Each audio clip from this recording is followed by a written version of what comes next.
पाकिस्तान और सऊदी के बीच ऐतिहासिक डिफेंस डील साइन हुई, जिसने एशिया और मिडिल ईस्ट की भू राजनीति को हिलाकर रख दिया। पाकिस्तान तो पूरी दुनिया को समझ आ गया कि उसने भारत से बचने और अपनी कंगाली से उभरने के लिए ये सब कर रहा है। लेकिन सऊदी अरब की क्या मजबूरी हो गई? सऊदी को पाकिस्तान के साथ डील क्यों करनी पड़ी? इस समझौते के मुताबिक अगर पाकिस्तान पर हमला होगा तो सऊदी अरब उसकी मदद करेगा, और अगर सऊदी पर हमला होगा तो पाकिस्तान उसके साथ खड़ा होगा। ये व्यवस्था बिल्कुल नाटो देशों के सुरक्षा समझौते जैसी है। हालांकि अब यहाँ पर सवाल ये उठता है कि आखिर सऊदी ने पाकिस्तान के साथ डील क्यों करी? तो हम आपको बता दें कि ये व्यवस्था बिल्कुल नाटो देशों के सुरक्षा समझौते जैसी है, जैसा कि हमने आपको हाल ही में बताया।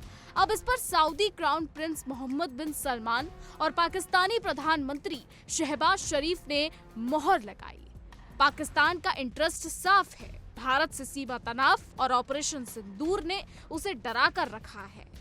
22 अप्रैल 2025 के पहलगाम हमले के बाद भारत ने जिस तरह कड़ी सैन्य कार्रवाई की, उससे पाकिस्तान की सीमाएं हिल गई और उसने तुरंत सऊदी अरब जैसे ताकतवर सहयोगी खोज दिए। लेकिन जैसा कि हमने आपको कहा कि बड़ा सवाल ये है कि आखिर तेल और डॉलर में डूबा सऊदी अरब पाकिस्तान जैसे कंगाल देश से क्यों जुड़ा? दरअसल हालिया घटनाओं से सऊदी को अपनी सुरक्षा कमजोर लगने लगी है। इजरायल ने कतर की राजधानी दोहा में हमास नेताओं पर हमला किया था। अमेरिका ने इस पर निंदा तो की, लेकिन ठोस कदम नहीं उठाया। इसी से सऊदी की चिंता और बढ़ गई कि अगर इजरायल उसके खिलाफ कोई कदम उठाए तो क्या अमेरिका उसकी रक्षा करेगा? इस शंका ने सऊदी को पाकिस्तान जैसा परमाणु देश सहयोगी बनाने को मजबूर कर दिया। साथ ही ईरान से दुश्मनी, इस्लामिक देशों को एकजुट करना और अपने खिलाफ बढ़ते खतरे सऊदी के लिए मुख्य वजह बने। अब हम आपको बताते हैं कुछ और वो 5 वजह है जिनकी वजह से सऊदी अरब ने पाकिस्तान से की डिफेंस डील। कुछ तो हम आपको बता चुके हैं और अब कुछ बताने जा रहे हैं। सबसे पहला है इजराइल का हमला। जी हाँ, कतर की राजधानी दोहा में हमास नेताओं पर इजराइल का अटैक, इसने सऊदी अरब की चिंताओं को बढ़ा दिया है। दूसरा है ईरान से तनाव। जी हाँ, सऊदी और ईरान के रिश्ते लंबे समय से तल्ख है। इसी के चलते सऊदी अब अपने आप को खतरे में कहीं ना कहीं महसूस कर रहा है।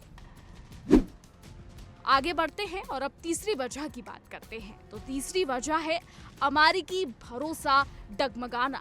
जी हाँ, सऊदी को अब अमेरिकी सुरक्षा गारंटी पर भरोसा नहीं है। चौथा, पाकिस्तान की ताकत। जी हाँ, परमाणु संपन्न देश होने से पाकिस्तान रणनीतिक सहयोगी।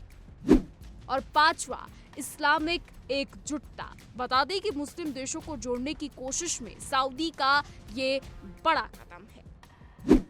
हालांकि हम आपको बता दें कि जब से इजरायल ने कतर पर हमला किया है, मिडिल ईस्ट में भूचाल आ गया है। बता दें कि कतर की तरफ से लगातार बयान आ रहे हैं। अभी रिपोर्ट आई थी कि शायद कतर और यूएस यानी अमेरिका के कुछ ऑफिशियल्स साथ में बैठक करने वाले हैं। न्यूयॉर्क में ये बैठक होनी थी।